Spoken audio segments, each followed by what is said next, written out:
Hey, this is William Floyd, bar none, and you're listening to Matt and Dexter Carter on The Grueling Truth.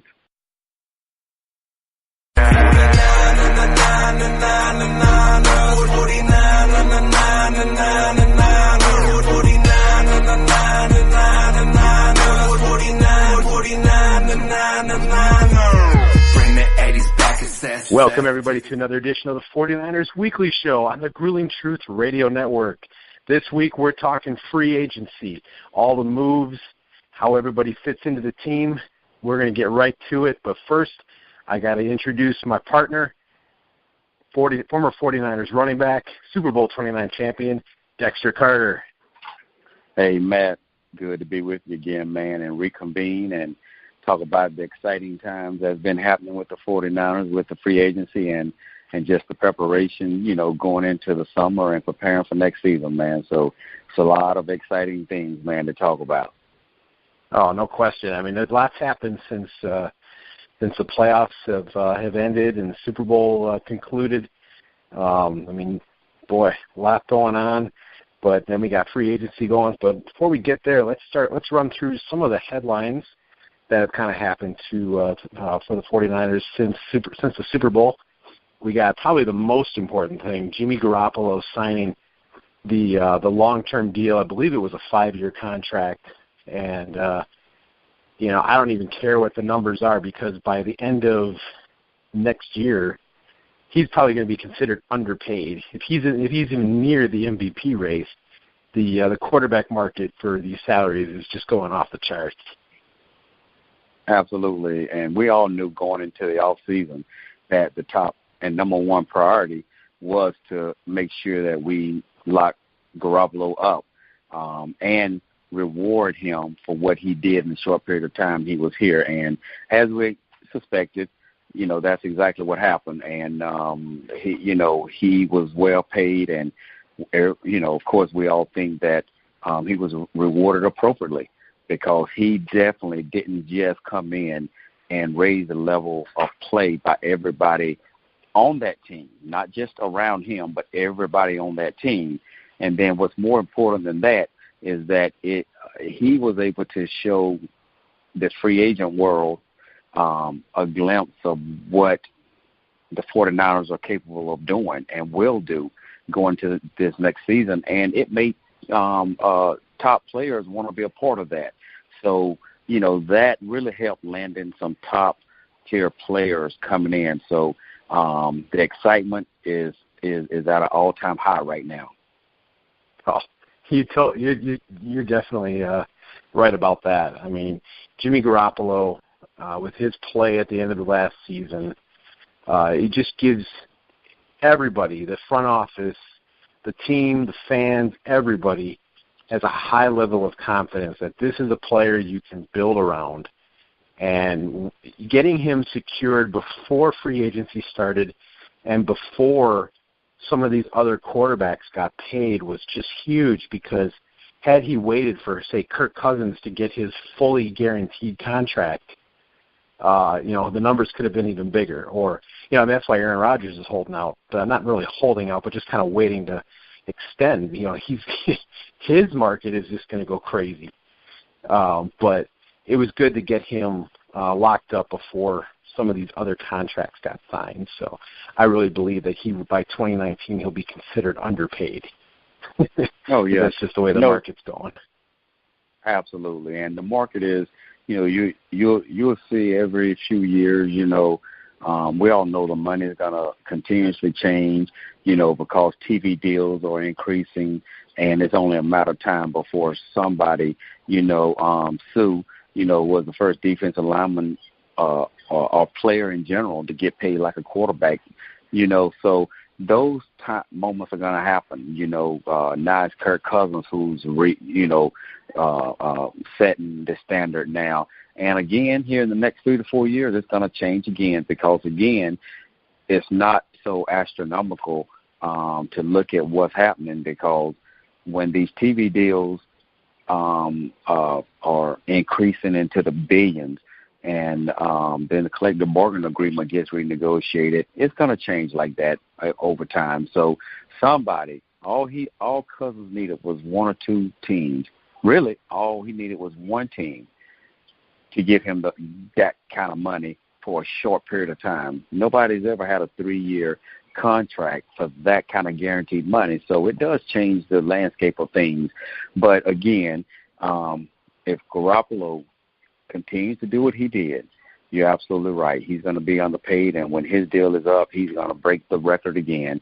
But the one most important thing is, Garoppolo's presence has given Lynch and Shanahan an opportunity to entertain some top players coming in here that will make a difference on this team, and especially the offense, because we'll talk about it later, but, to get somebody like McKinnon in here that kind of fills that role of a two-back system, but somebody who can play that similar role to what Devontae Freeman is doing. So they really landed some key areas and positions that was really needed to move this team in the direction that Kyle Shanahan wants it to go.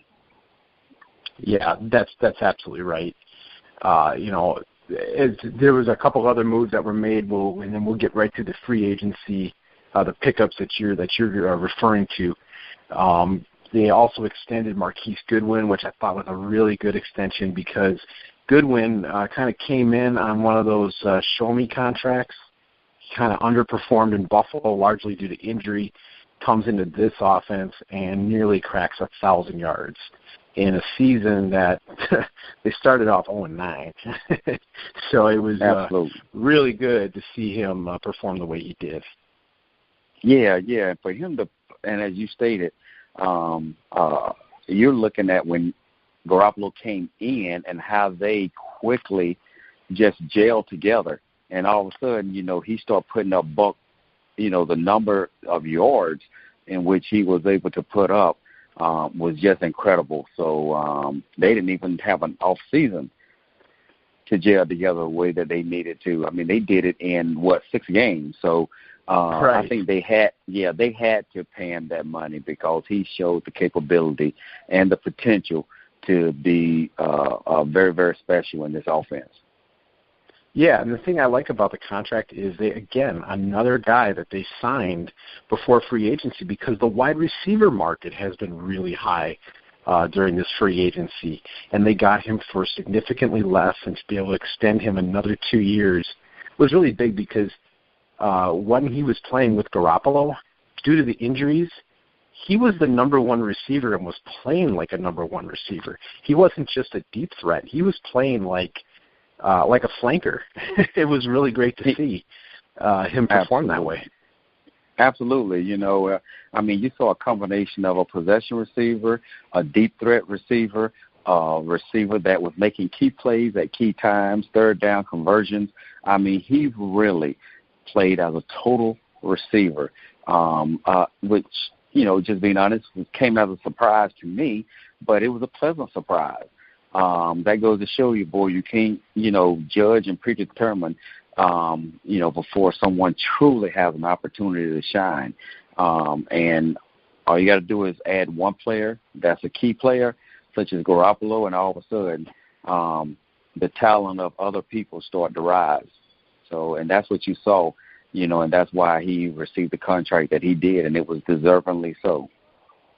For sure. And he's just going to look even better this year with an off season, like you mentioned, and his teammates are going to get better. Getting Pierre Garçon back and Trent Taylor, that's going to be a nice receiving core this year. So, and they're not done yet. There's still some things that could happen. So we'll get to that as well. A couple offensive linemen that got extended. Daniel Kilgore did get extended, but today he was traded. They basically traded with the Miami Dolphins. They swapped 7th-round picks and gave them Daniel Kilgore basically to get him off the books. They felt that they upgraded at center by getting who they got today or this week, and Winston Richburg, who will be the new starting center. So Daniel Kilgore basically off the books. They saved like $5.3 million on the cap. So a good move, and they felt that they got an upgrade. Also, Gary Gilliam, They extended him for a couple of years. Versatile, swing. He can play guard and tackle. Probably more of a depth guy, but he's an old Seattle veteran. And then also Cassius Marsh. I really like that extension. They brought him in late last year, defensive end. He's just one of those guys that can get to the quarterback, and that's really what they need on this defense. So all in all, I like the extensions, and then that led into free agency, which began just a couple of days ago. But before that even started, Richard Sherman, of all people, gets released, and that just creates a whole different thing because the 49 he comes to the Niners. They don't let him out of the building. They come up with a contract right away, and Niner fans are like, yeah, but so they're happy, and then, oh my gosh, I have hated this guy for so long. What do I do? I remember texting you, and I said, this would be like the 49ers signing Alvin Harper after the 94 season because Alvin Harper talks so much trash. And you remember. I'm sure you heard it. And then to have him on the team would have just been crazy. Yes, and what's interesting is it doesn't, when I think about it, it wasn't that far of a stretch. Yeah, it may seem like that to a lot of fans, and because you realize how much of a thorn he was in the 49ers side. But when you look at who the defensive coordinator is, where he came from, how many years he worked with Sherman, and all of a sudden Sherman becomes available, no one thought Sherman would be available at this point in time. But when he did, I am very, very sure that the coordinator went to Cal and went to Lynch and said, we've got to get this guy. And once they got him on the property, you're absolutely right. The money they offered him was more than he thought he was going to get. And it's not just about the money. The guy can still play, in my opinion. If he's healthy, he can play. We all knew going into the offseason, positions of need. Cornerback, at least one of them was a position of need. But not even I thought about Sherman because nobody thought he was going to get released. And I thought, the top target, other than the draft, would have been Butler, from New England. Right. And he ended up leaving New England, didn't come to the 49ers. But I tell you what, Sherman is a pleasant surprise because, one, he's going to heal up, he's going to be fine, and he's going to do the same things that he's been doing. He's going to be a nemesis to opposing teams, including Seattle. So, it is definitely an upgrade for the 49ers defense and as a team as a whole. Yes, and the thing is, I understand the emotional aspect here from the fan standpoint because I have been, if I have and I don't even want to use the term hate, because I don't hate another human being, and I actually really respect Richard Sherman off the field. Even when he was in Seattle, I mean, I didn't really know that much about him. All I knew is, who is this guy that keeps dragging our receivers all over the field before the ball gets there and the whistle ain't getting called? Who's the guy that knocked down the pass to keep us going from the Super Bowl? I mean, that's what we all remember. But the more I kind of looked into kind of who he is, guy is really, really smart. Coming from Stanford, I didn't know that much about him. At the time, I kind of learned a little bit because Jim Harbaugh was his coach when he was at Stanford, and that's kind of why there was a little bit of a beef there. But, you look into what he does off the field, and, I mean, you really can't disrespect a guy like that. But it was kind of my position was, but on the field, I can't stand the guy. Well, now he's on my team, so now what do? I got people texting me pictures of him in a Niner jersey, friends of mine that are like, oh, now you got to cheer for him.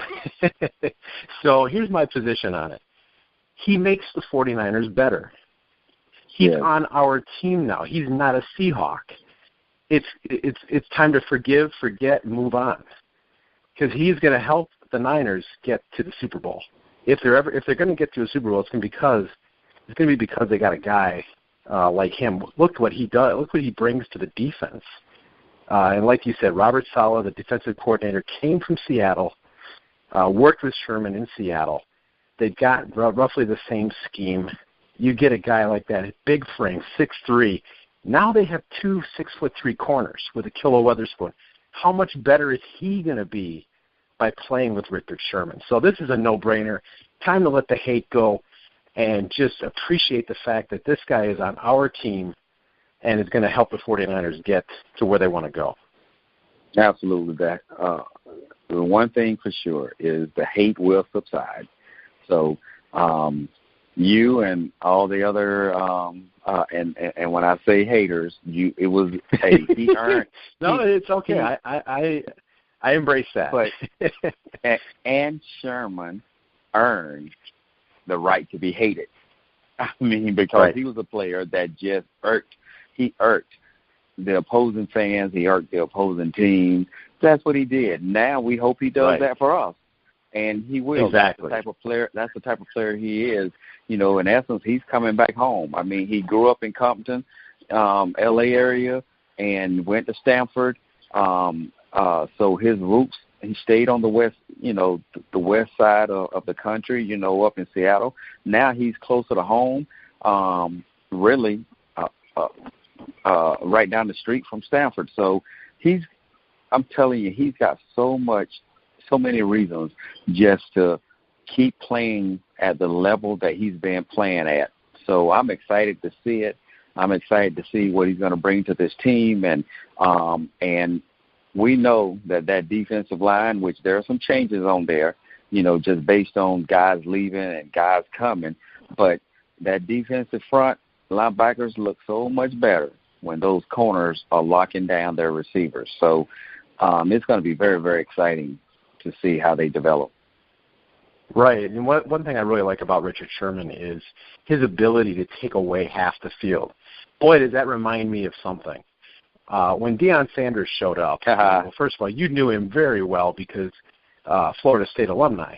But when he showed up, coming from Atlanta, division rival, and they kind of built that scheme where he could take away the team's best receiver, and now Merton Hanks and Eric Davis can pretty much double cover. Tim McDonald can go all over the field. What was that like as you guys were preparing for your opponents, knowing that Deion Sanders is going to take away half the field? I mean, I know you weren't in on the defensive side of the ball, but you were around all those guys and you knew what they were going to be doing. Right, and it wasn't a shock or a surprise to me because I saw for 3 years at Florida State. We played there was no rivalry bigger than Florida State and Miami back then, and Michael Irvin was on Miami and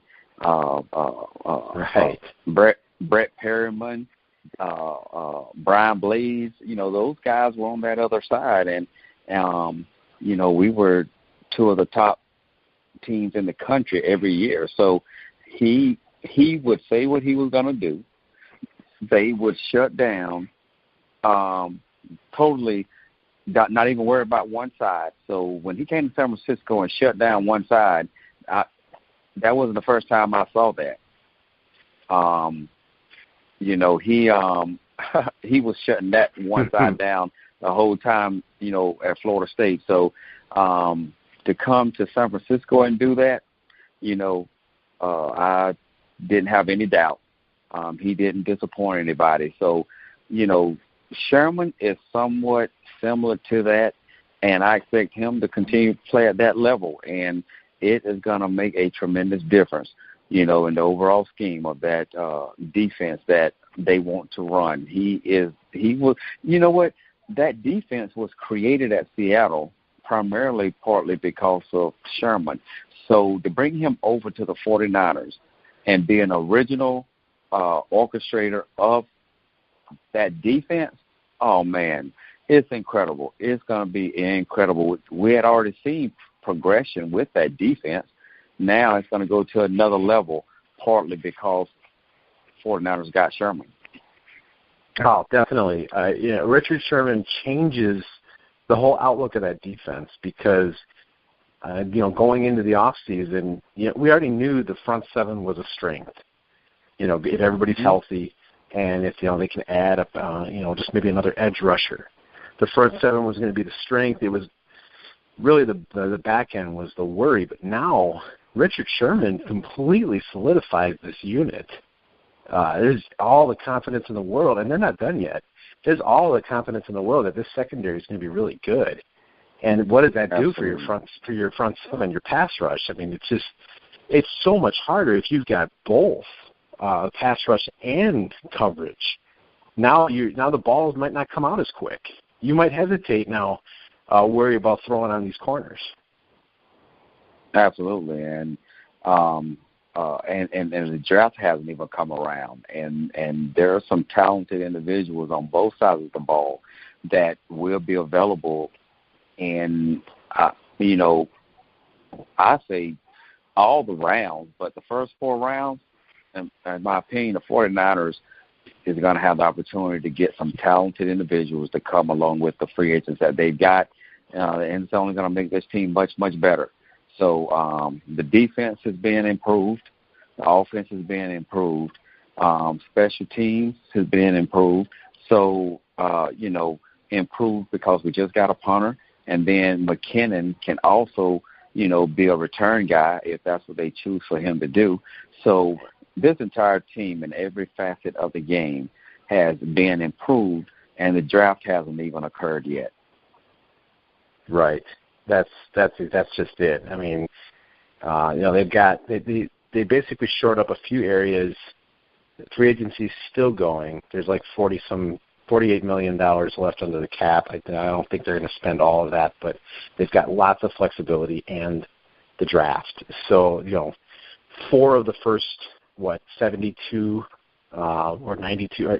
They got 4 picks in the first 3 rounds, which is really nice when.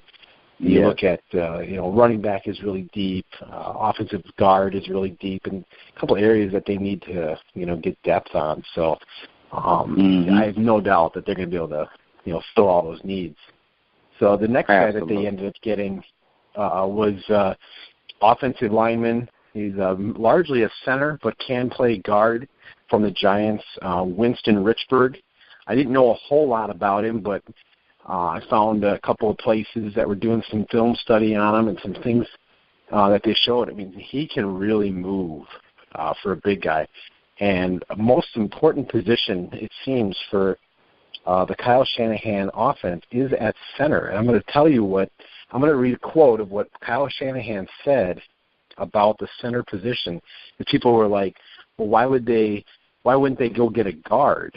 They really need a guard. Why are they focused on center? Well, they upgraded at center, they feel, and I think they did.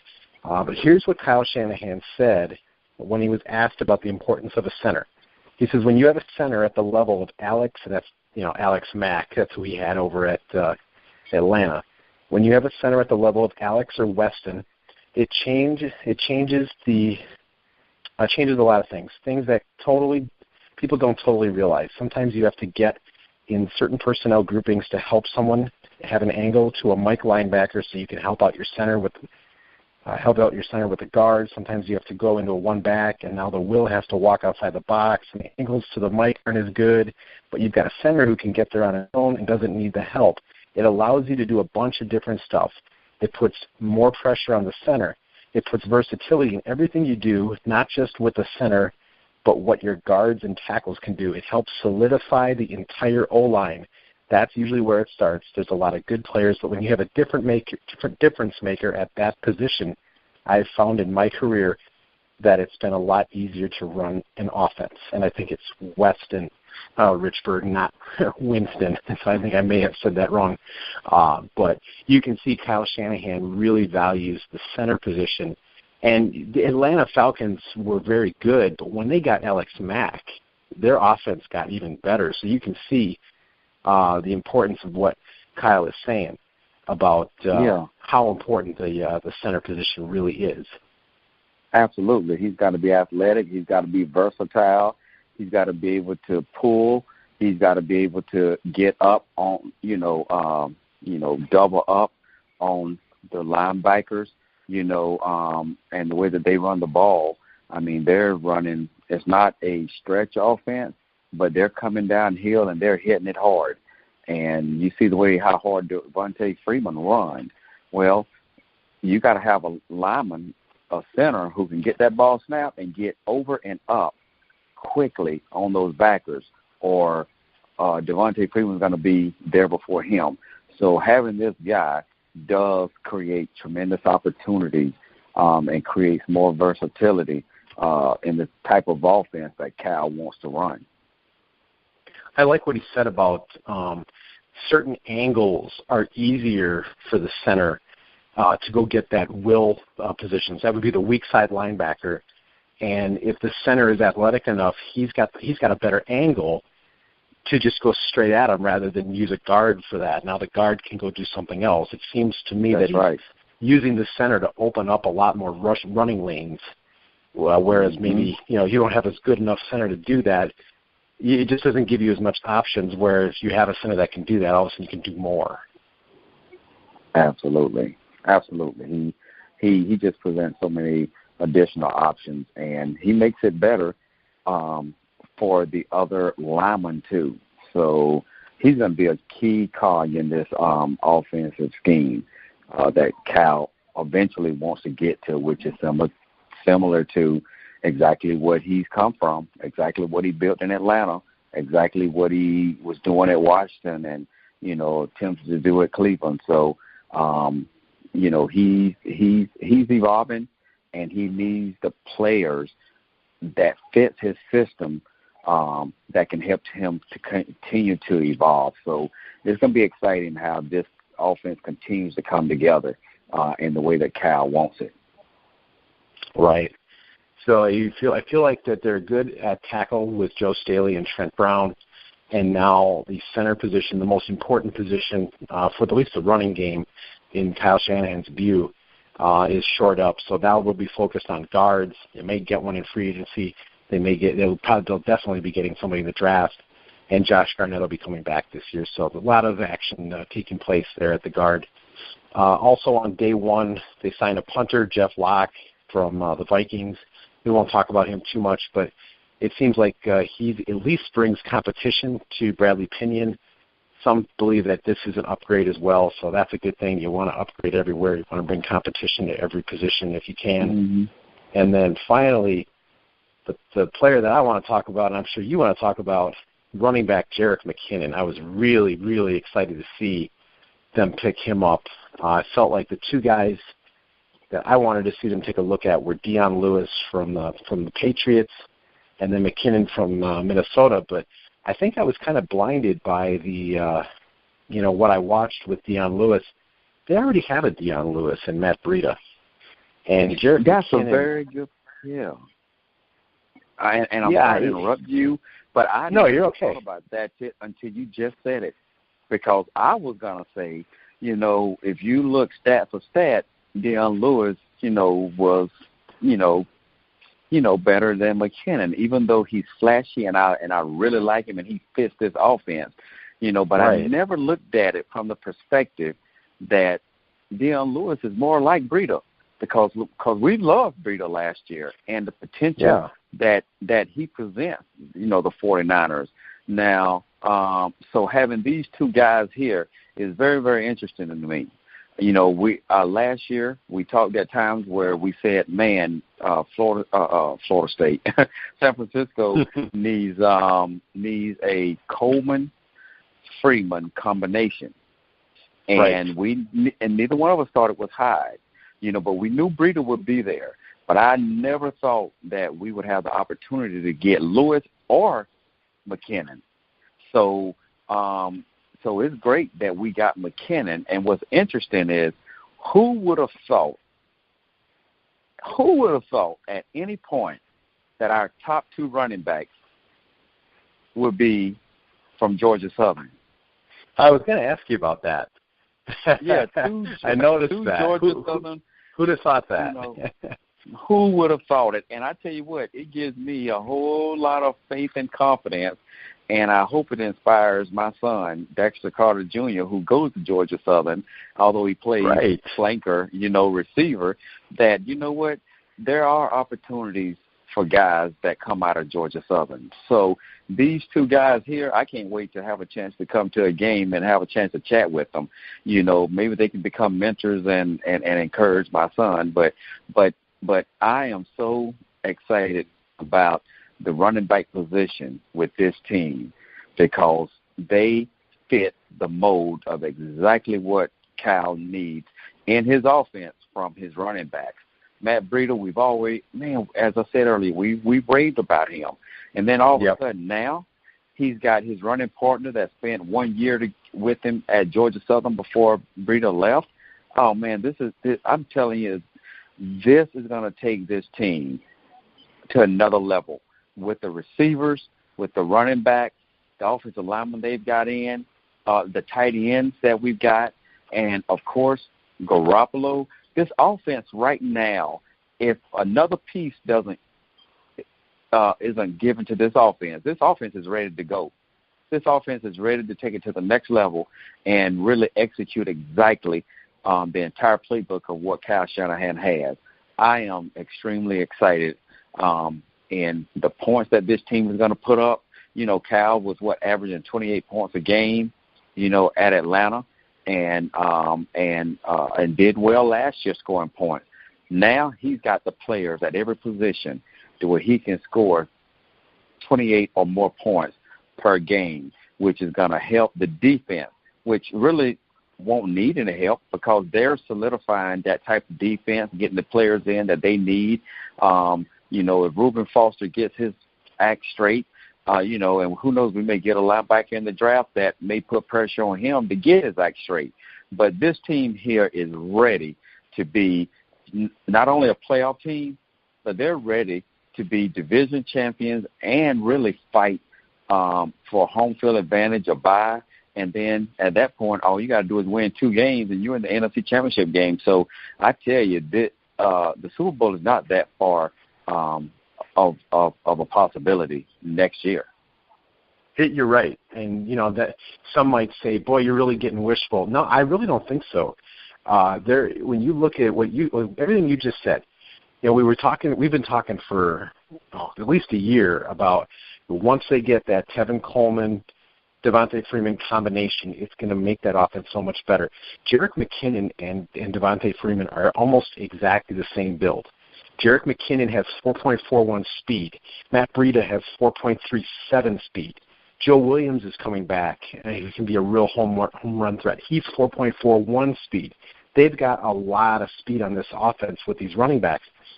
Carlos Hyde was 4.66 speed, and he hurt it. I believe he hurt his hammy in the combine. It's just he just didn't. I just don't think he was a fit. We were talking about that. But now you look at this running back fleet. You look at what they have in the skill positions. Once they've shored up guard, they literally have, like you said, everything in place with a franchise quarterback and can put up a ton of points. This defense is only going to get stronger through the draft, and they might bring in a couple other guys. But they're just not far now because you put this team on the field, if Garoppolo plays like we all know he can play, what team are they going to be? What team is anybody going to be scared of?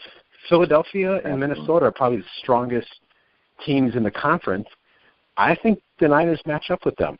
I'm not saying that they're better and they're just going to blow them away or anything like that, but the competition is there. It's not like the Niners are getting blown off the ball anymore. Like this ain't 2016. This is a different year. This is a different team altogether, and they are ready to make a serious run. Absolutely. The 49ers had a plan.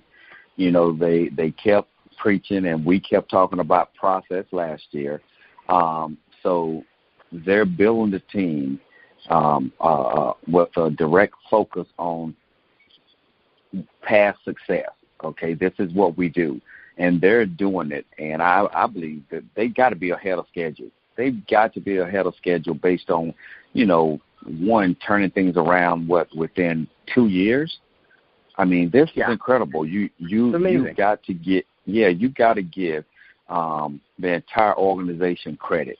I mean, they changed the culture of what it was a short period of time ago, and got winning ways back.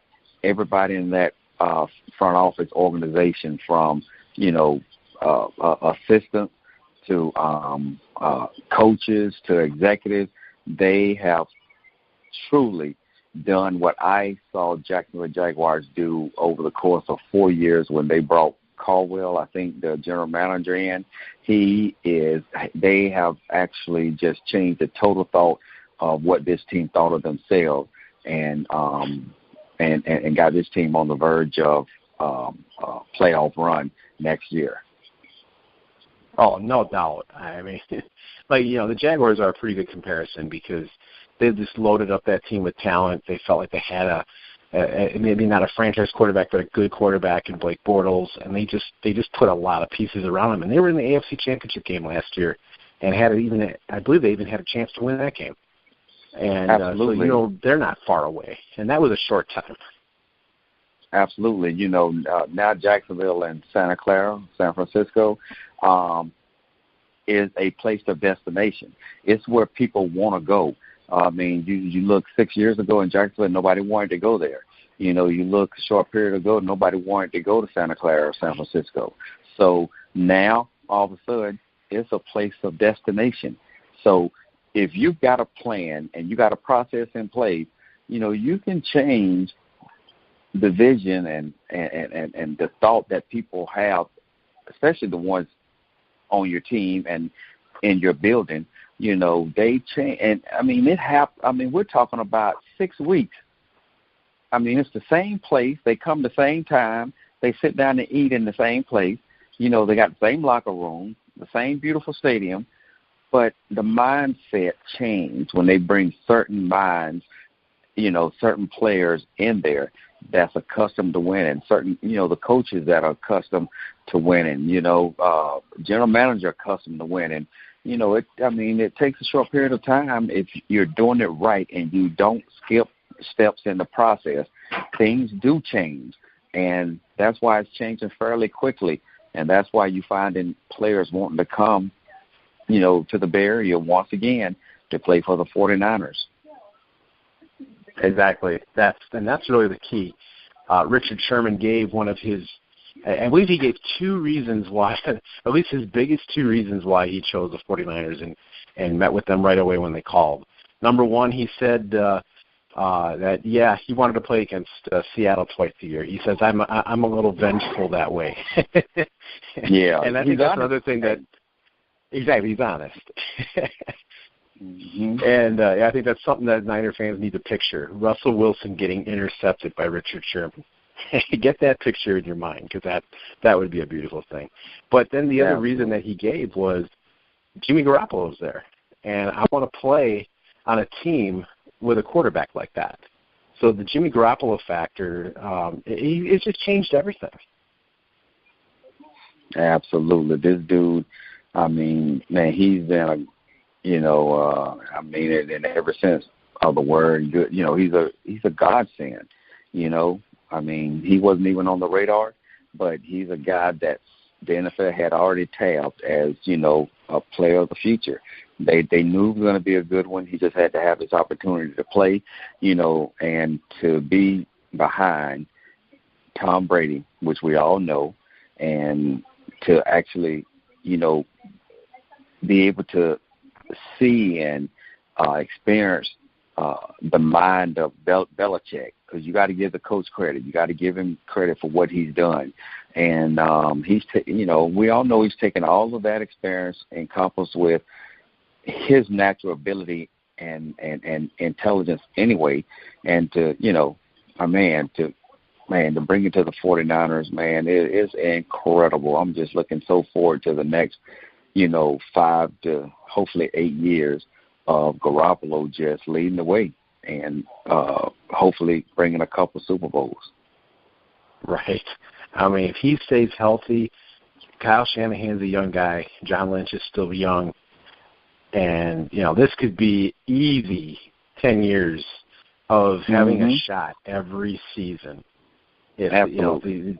You get those 3 elements, you can build around. Look at Belichick and Brady. They were the constant over these last near 20 years now. So many moving parts, so many guys have come and gone, but they were the constant, and you can build around a great GM and a great coach and a great quarterback. And it's all happened at once. In 1 year's time, just over 1 year's time, they turned this whole thing around. So, hey, I guess we got to give a certain amount of credit, to York. I mean, Jed did his thing, man. Right.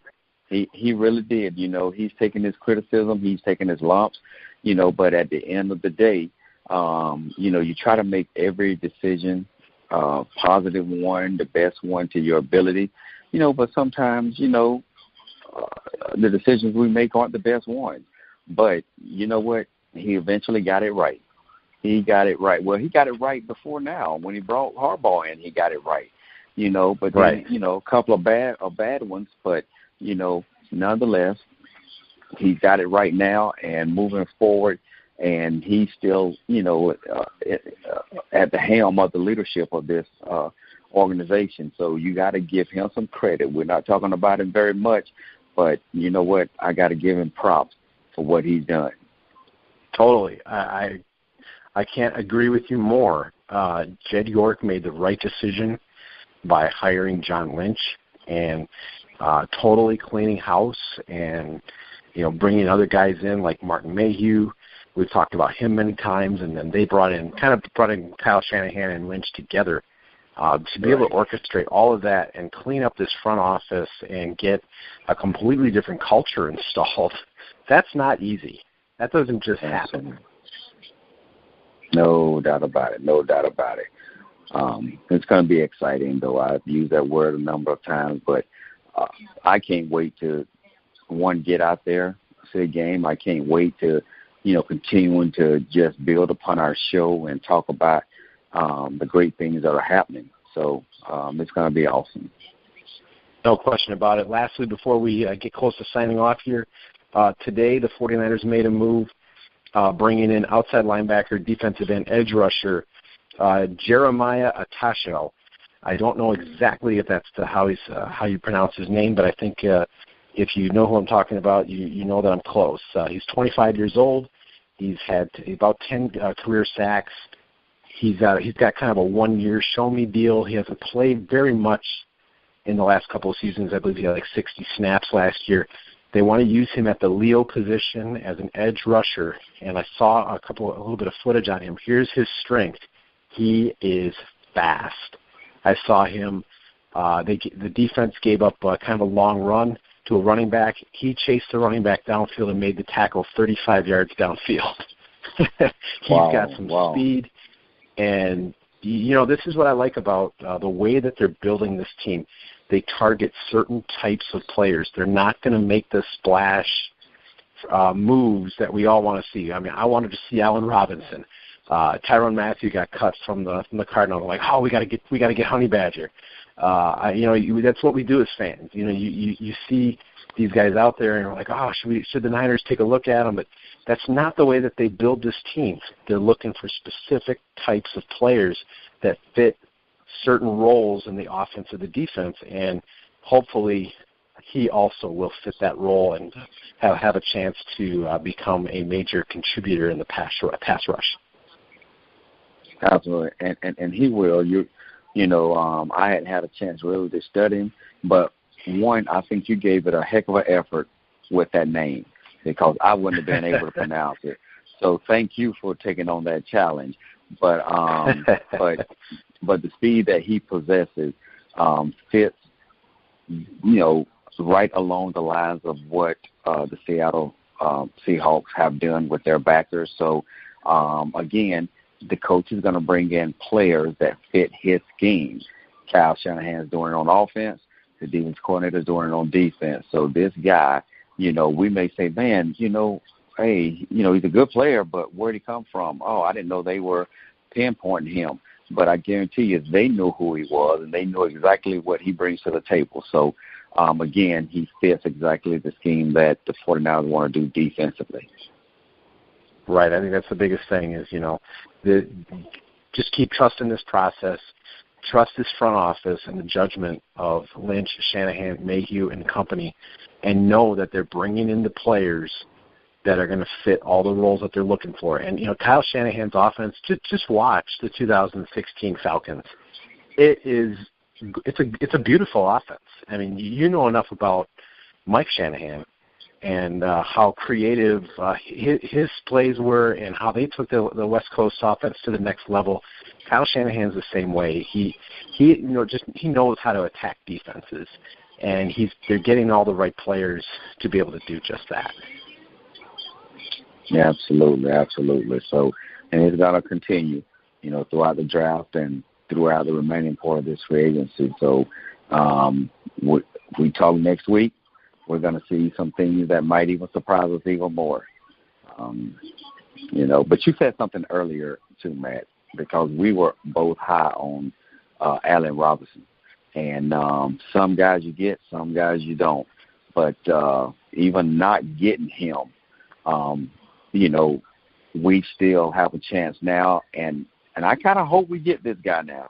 It's not going to hurt us if we don't, but I really think Jordy Nelson can help us. Oh, he signed today. Oh, who did he sign with? He signed with the Raiders. It happened just a few hours ago.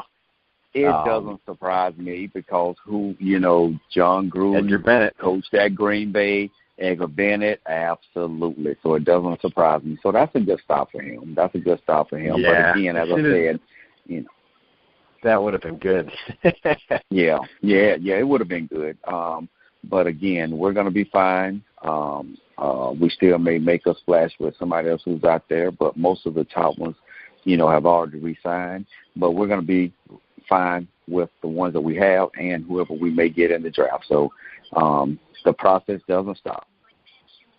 Right, yeah. Jordy Nelson was one I was thinking about, too, just, because of his veteran leadership, and the guy does know how to get open. But as soon as I found out that Edgar Bennett was coaching at Oakland, I'm like, oh, he won't even leave Oakland. He flourished under Edgar Bennett. But, like you said, there's so many opportunities. I'm telling you, there's going to be more signings for depth. They're going to find guys. I remember last year, but when everything seemed to settle down, all of a sudden, a little bit later on, Elvis Dumervil shows up to get ready for OTAs. Nobody really saw that coming. So expect the unexpected. There's going to be some moves. They're not going to just stop with building this roster. They're going to bring guys in that are going to help this team compete this year. So just keep watching for that, and we'll be watching too. Absolutely. Hey, by the way, I did tell you that Edgar Bennett was my college roommate, didn't I? Yes, you did. Yeah. So he's out in the Bay Area now. So, he's with the wrong team, but I wish him the best. I do wish him the best. He's gonna do well out there. He had coached with John Gruden before. McKenzie was in the front office. There with him. So, it was a natural landing spot for him, as well as a natural landing spot for Jordan Nelson when he got cut. So, right. People are gonna bring in whom they are familiar with, and again, i.e., that's why Richard Sherman is with the 49ers now. Yep, exactly. That's a good thing. At first when I heard it, I was a little like, "What? Really? Are you serious?" But once it got closer, it's like, boy, he could really help the defense, and I just don't think there's any way that this won't work. And plus, he's betting on himself. We didn't really talk about his contract. He's not getting a whole lot up front. A lot of it is incentive-based. If he says, look, if I play the way I know I'm capable of playing, I'm going to make everything that I was supposed to make in Seattle because all I got to do is be all pro like I know I can be for these next few years, and I'll make all the money. And so he's like, I'm betting on myself. I love that. Right. Absolutely, man. So it's been a great getting caught up with you and bringing everybody current with the 49ers and just being back out here with the fans again and updating them on everything, man. So it's always good to talk to you, my friend. Well, same here. I appreciate it. I always like reconnecting and doing the show is a good time, and being able to kind of get all excited about football in March is always fun. So I definitely appreciate it as well. Yes, definitely. Looking forward to the next one. All right. Well, everyone, be sure to check out The Grueling Truth for articles and podcasts of sports of all kinds. But, I'll be posting 49ers stuff. You can follow us on Twitter. Follow Dexter at iDexter Carter. Follow me at MTA Scavage. Follow us on The Grueling Truth at Grueling Truth. And then also check out the Facebook page and the website. So hope you've enjoyed the show. We'll be back. I'm not sure exactly which day. Might be next week, might be the week after, but we will be watching free agency, getting ready for the draft, and we'll be keeping you apprised on all things 49ers. So for Dexter Carter, I'm Matt Andruscavage. You've been listening to the 49ers Weekly Show on the Grueling Truth Radio Network, where the legends speak.